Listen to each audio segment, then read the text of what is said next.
حضرت بلال نے اذان نہ دی اور سورج نہ نکلا، کیا اس میں کوئی حقیقت ہے؟ یہ اتنا بڑا جھوٹ ہے کہ مفتی اکمل صاحب نے کیو ٹی وی کے اوپر خود آ کے انکار کر دیا اس جھوٹ کا۔ تو انہوں نے کہا یہ کہانی ہے، وہ قوالی کی وجہ سے مشہور ہوگی کہ حضرت بلال اذان نہیں دیں گے تو سورج نہیں نکلے گا۔ اندازہ کریں آپ، یعنی اتنا بڑا جھوٹ، جبکہ ہمیں بخاری مسلم میں بالکل الٹ ملتا ہے اس میں۔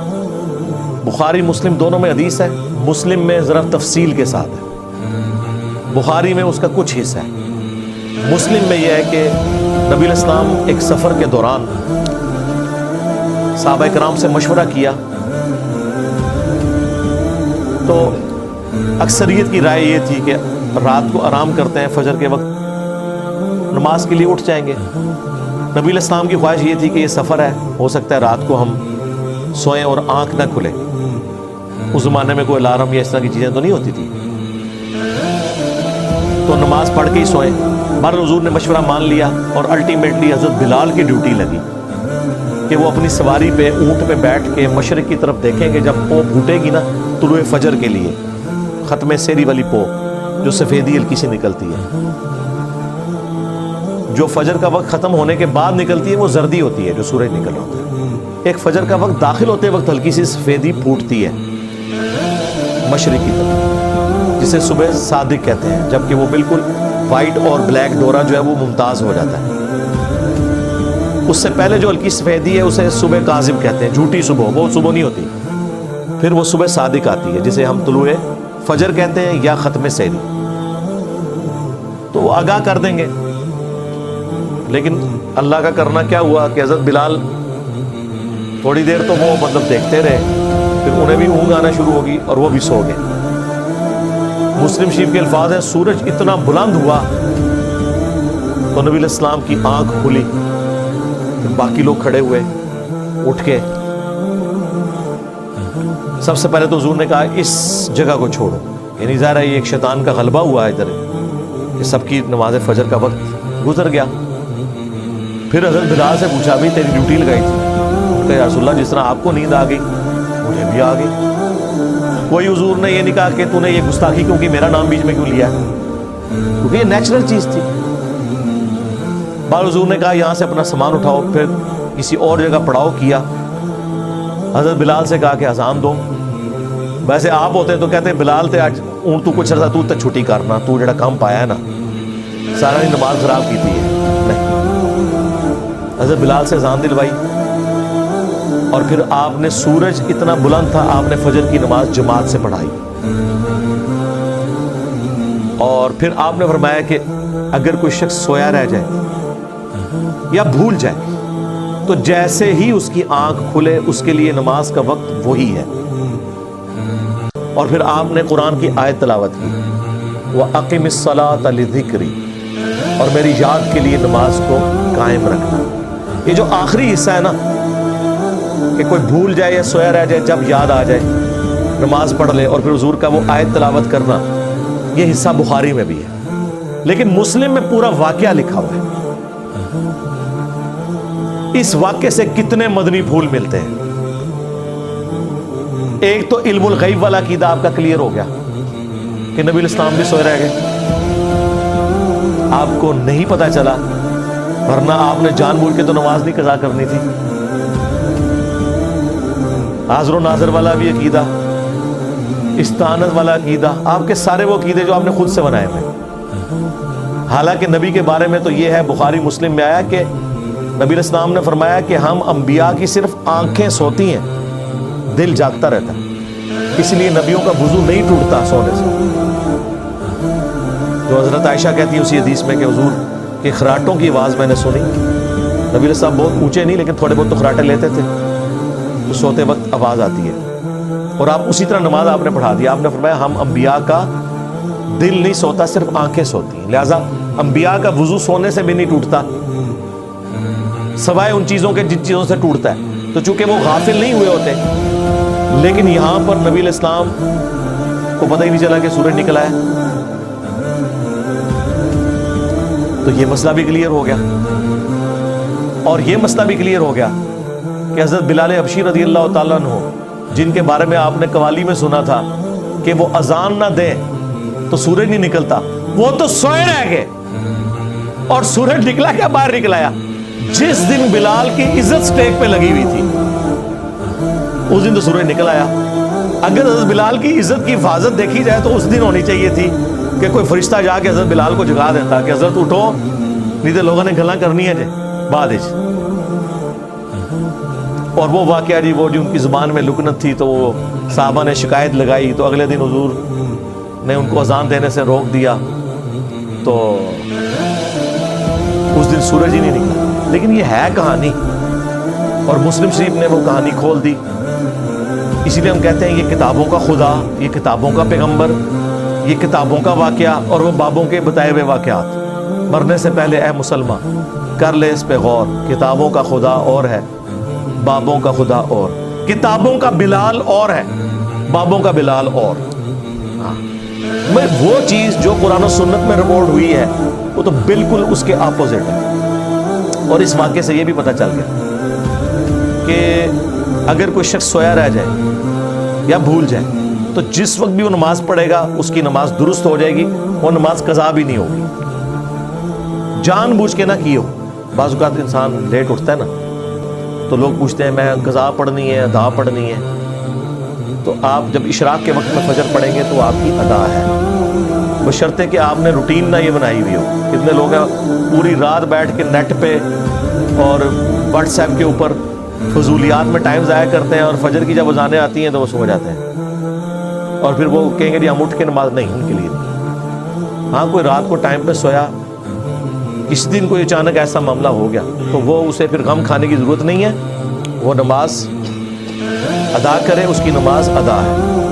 اور اس واقعے سے یہ رزلٹ بھی نکلا کہ اس طرح کی جو نماز ہے وہ آپ جماعت سے بھی ادا کر سکتے ہیں۔ سورج نکلا ہوا ہے اور حضور نے یہ نہیں کہ اپنی اپنی پڑھ لو، اذان بھی دلوائی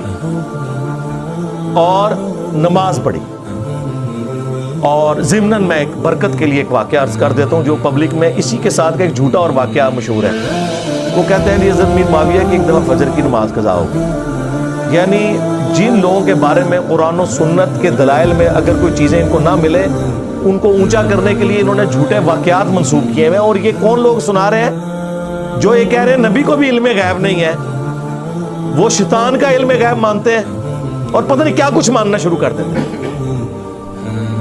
وہ کہتے ہیں حضرت میر معاویہ کی فجر کی نماز ایک دفعہ قضا ہو گئی تو وہ اتنا روئے اتنا روئے اتنا روئے کہ اگلے دن ان کو فجر کے وقت شیطان جو ہے نا انسانی شکل میں اٹھانے کے لیے آ گیا۔ اچھا جی شیطان اٹھانے کے لیے آ گیا، کیوں؟ وہ کہتے ہیں اس لیے آیا کہ اس شیطان نے ان کو بتایا کہ کل جو آپ روئے تھے نا اس کی وجہ سے آپ کا ثواب کتنے گنا بڑھا دیا گیا ہے، تو میں نہیں چاہتا کہ آپ دوبارہ نماز قضا کریں اور آپ کو پھر اتنا ثواب رونے کے اوپر ملے، تو میں آپ کو فجر کے وقت اٹھانے کے لیے خود آ گیا۔ اندازہ کریں آپ یار، یعنی یہ لوگ کس طرح کے جھوٹے واقعات بیان کرتے ہیں۔ یہ جو ثواب اور عذاب کا معاملہ ہے یہ اللہ اور فرشتوں کے درمیان راز ہے، اس کا شیطان سے کوئی لینا دینا نہیں ہے۔ آپ شیطان کا علم غیب مانے ہوئے ماموں جی کو بڑھانے کے لیے، ظاہر ہے۔ دوسری طرف کہتے ہیں نبی کو نہیں پتا، یعنی شیطان نے یاری لگائی ہوئی ہے فرشتوں کے ساتھ کہ تو خبر لیک کرنی ہے تو میں پھر کل جگاواں گا کس کس کو میں جگانا ہے۔ الوجیکل جھوٹی باتیں، ان کا کوئی دین سے لینا دینا نہیں ہے، یہ اللہ اور بندے کا معاملہ ہے۔ پھر تو بڑا اچھا طریقہ مطلب پتہ چل گیا کہ بھی ایک بندہ اگر نہیں اٹھتا تو وہ پھر یہ انتظار کیا کرے کہ مجھے شیطان ہی آپ اٹھائے گا آ کے، ورنہ میں روزانہ زیادہ جو ہے حضرت میر معاویہ کی سنت پہ، کیونکہ آپ تو کہتے ہیں کہ صحابہ جو ہے وہ ستاروں کی مانند ہے، جس کی بھی پیروی کرو کامیاب ہو جاؤ گے، تو پھر پیروی کریں، آپ روزانہ نماز قضا کریں، روئیں اور زیادہ نمازوں کا ثواب کمائیں۔ پھر تو ہم پوری ایکویشن لگا کے کورالریز بنا کے پوری ایکویشنز بنائیں گے۔ یہ کیوں آپ لوگوں کو جھوٹے واقعات سنا کے اور اس شخص کا گرویدہ کرنے کی کوشش کرتے ہیں کہ جو خلفائے راشدین کے ساتھ اور خصوصاً چوتھے خلیفہ مولا علی بن ابی طالب رضی اللہ تعالیٰ عنہ علیہ السلام کے ساتھ جنگ کر چکا ہے، صحابی ہونے کا احترام اپنی جگہ، وہ سب کچھ ہم رضی اللہ عنہ بھی کہتے ہیں، لیکن اس طرح آپ کسی کو اونچا کرنے کے لیے اس طرح کے جھوٹے واقعات تو منسوب نہ کریں۔ تو چاہے حضرت بلال کی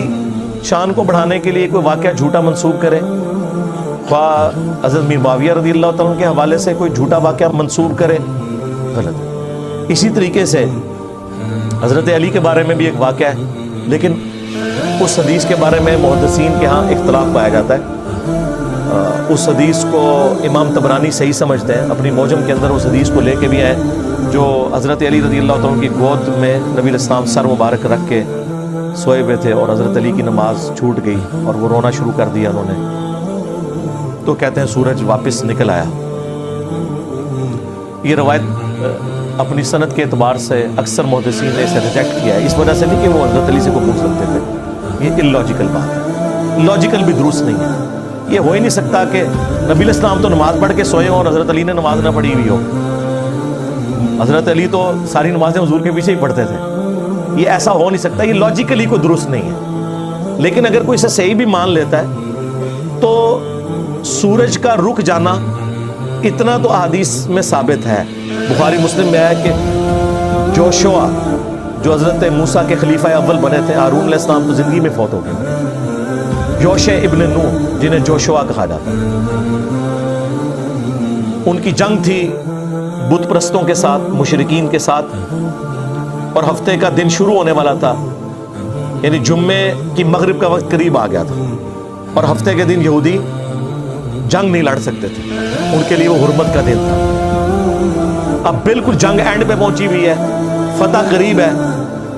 تو حضرت یوشع ابن نون نے اللہ کے حضور دعا کی کہ اے اللہ میرے لیے سورج کو روک دے، آج کا دن تھوڑا لمبا کر دے تاکہ ہم کافروں کو شکست دے لیں، کیونکہ اگر مغرب کا وقت آ گیا تو جنگ روکنی پڑے گی۔ حضرت یوشع ابن نون کی دعا کی برکت سے اللہ نے سورج کو روک دیا، یہ بخاری مسلم کے الفاظ ہیں، اور ان کو فتح نصیب ہو۔ تو یہ پاسبلٹی موجود ہے، لیکن اس طرح کہانیوں میں رنگ بھرنا کہ اس سے آپ کسی کو اس طریقے سے بڑھانے کی کوشش کریں یا اس میں سے کچھ نکالنے کی کوشش کریں، بالکل اس طریقے سے حضرت ابوبکر صدیق کے بارے میں بھی وہ بالکل جھوٹا واقعہ ہے کہ غار ثور کے اندر وہ سانپ کاٹ گیا تھا، انہوں نے ایک ایڑی رکھ دی تھی وہ ایک سوراخ کی وجہ کا، اور وہ سانپ جو ہے وہ کتنے سالوں سے حضور کی صحابیت کا شرف حاصل کرنے کے لیے انتظار کر رہا تھا اور وہ ڈس لیا۔ سب جعلی واقعات ہیں، خود محدثین نے لکھا ہے، مشکات میں بھی باقاعدہ حضرت عمر کے بارے میں بھی لکھا ہوا ہے کہ وہ کہتے تھے مجھے ابوبکر کی اس ایک رات کی نیکی مل جائے، پوری زندگی کی نیکیاں میں دے دوں گا۔ یہ جھوٹی روایت ہے، سچی روایت مسلم شریف میں ہے، اور حضرت ابو ہریرہ روایت کر رہے ہیں کہ حضرت عمر کہا کرتے تھے کہ جب حضور نے فرمایا میں کل اس شخص کے ہاتھ میں جھنڈا دوں گا جو اللہ اور اس کے رسول سے محبت کرتا ہے، اللہ اور اس کا رسول اس سے محبت کرتے ہیں، تو میری یہ پہلی دفعہ خواہش ہوئی کہ وہ جھنڈا مجھے ملے جو علی کو مل گیا۔ یہ حدیث مسلم شریف میں ہے، یہ اہل سنت کے ہاں کسی کو پتہ ہی نہیں تھی، میرے سے پہلے نہ کبھی کسی نے بیان کی، نہ کسی نے کہیں پمفلٹ میں لکھ کے امت کو بتائی، اور وہ جھوٹی حدیث حضرت ابوبکر والی بیان کرتے رہے۔ حضرت ابوبکر، عمر، عثمان، علی رضی اللہ عنہم اجمعین وعلیہم السلام اجمعین، خلفائے راشدین کے مرتبے کو بتانے کے لیے، ان کی فضیلت کو بتانے کے لیے جھوٹی روایتوں کا سہارا نہ لیا جائے، سچی روایتیں بہت ہیں۔ یہ بہت خطرناک معاملہ ہے، بعض اوقات رسول اللہ کی طرف کوئی چیز منسوب ہو جاتی ہے۔ بخاری مسلم میں حدیث ہے اور اس کے راوی خود مولا علی ہیں، یہ مسلم کی پہلی حدیث ہے، بخاری میں بھی ہے، جس نے میری طرف کو جھوٹی بات منسوب کی جو میں نے نہیں فرمائی تو وہ شخص اپنا مقام جہنم میں دیکھ لے، اعوذ باللہ تعالی۔ بلکہ بخاری اور مسلم دونوں میں حدیث ہے کہ مولا علی علیہ السلام جب جنگ نہروان کے لیے جا رہے تھے خوارج کے خلاف، تو اپنے ساتھیوں کا مورائل بلند کرنے کے لیے، کیونکہ وہ ساتھی تھے جو آپ کے جنگ صفین کے موقع پر آپ سے ٹوٹ کے الگ ہوئے تحکیم کے ایشو پہ، تو باقی ساتھیوں کے دل میں تھا کہ یہ اتنی لمبی نمازیں پڑھتے ہیں اور یہ سب کچھ، تو حضرت علی نے حدیث بیان کی بخاری مسلم دونوں میں کہ میں آسمان سے زمین پہ گر پڑوں یہ تو مجھے گوارا ہے، لیکن یہ بات گوارا نہیں کہ میں رسول اللہ کے بارے میں کوئی ایسی بات کروں جو میں نے خود نہ سنی ہو۔ یعنی حضور پہ حدیث باندھنا یہ اتنا بڑا جرم ہے کہ کوئی شخص آسمان سے زمین پہ گرے، اس کے ٹکڑے ٹکڑے ہو جائیں، وہ عذاب کم ہے، اور رسول اللہ پہ جھوٹ باندھنے کا عذاب بڑا ہے۔ تو پھر حضرت علی نے یہ جملہ بولنے کے بعد خوارج کے خلاف قتال کرنے کے بارے میں حدیث بیان کی کہ اس امت کے بہترین لوگ ہیں جو خوارج کو قتل کریں گے، اور میں نے خود حضور سے سنا تھا۔ اور مسلم میں تو الفاظ ہے کہ میں اب اگر ساری باتیں بتاؤں تو شاید تم میں سے بعض لوگ اس فضیلت کو اتنا بڑا سمجھیں کہ وہ سمجھیں آج کے بعد ہمیں کسی نئے کام کی ضرورت ہی نہیں ہے، جتنا بڑا کام خوارج کے خلاف قتال کرنا ہے۔ اور بخاری مسلم کے الفاظ ہیں، ابو سعید خدری کہتے ہیں کہ نہروان کے موقع پر ان خارجیوں کے خلاف ہم نے قتال کیا جن کا وہ بڑا تھا ذوالخویسرہ التمیمی نجدی، وہ جو بخاری مسلم میں ہے کہ وہ گھنی داڑھی تھی، اس کی آدھی پنڈلی تک تہمت تھی، آنکھیں دسی ہوئی تھی، جو اعلیٰ حضرت کہتے ہیں ایک وہابی کھڑا ہوا، اس نے کہا یا رسول اللہ انصاف کریں، وہ نجدی تھا نا، تو وہ وہابیوں کو نجدی کہتے ہیں نا، تو اس میں نبی الاسلام نے فرمایا کہ اس کی نسلوں میں بھی ایسے لوگ پیدا ہوں گے، اور اے علی تم رشک کرو گے ان کی نمازوں کے اوپر، اتنی لمبی نمازیں پڑھیں گے لیکن دین سے ایسے نکل جائیں گے جیسا کہ تیر اپنے شکار میں سے نکل جاتا ہے اور اس پہ کوئی اثر باقی نہیں رہتا، یعنی آر پار جب شکار سے ہو تو خون کا اثر بھی نہیں اس پہ ہوتا، یہ حالت ہوگی، اور میں اپنے زمانے میں پاؤں تو قوم عاد کی طرح انہیں تباہ و برباد کر دوں۔ اور ابو سعید خدری کہتے ہیں اللہ کی قسم یہ وہ لوگ تھے جن کے خلاف ہم نے علی بن ابی طالب کے ساتھ مل کر نہروان میں قتال کیا، یہ بخاری مسلم دونوں میں الفاظ ہیں۔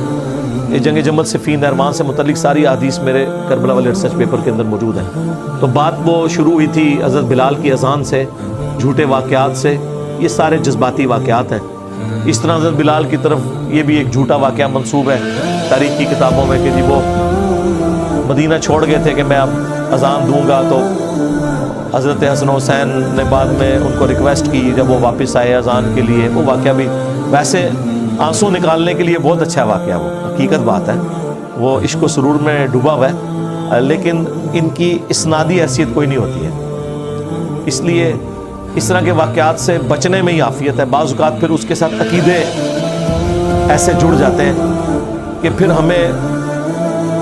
قرآن و سنت کے دلائل کا دفاع کرنے کے لیے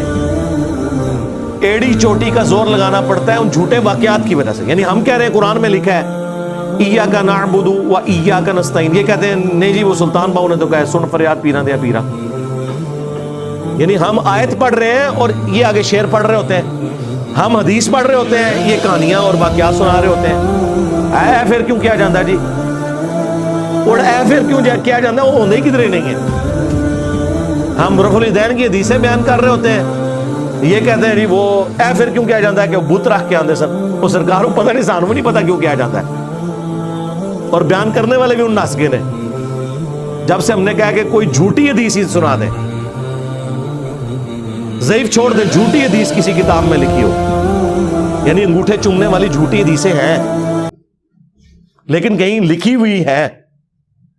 موضوعات شریف میں، وہ گھڑی ہوئی حدیثوں کے اوپر جو کتاب لکھی ہے نا، ابن جوزی نے بھی لکھی، ملا علی قاری نے بھی لکھی، اور لوگوں نے بھی، کہ بڑی بڑی گھڑی ہوئی حدیثیں کون سی ہیں، لیکن یہ بغلوں میں بت رکھنے والی تو کوئی گھڑی ہوئی حدیث بھی نہیں ہے۔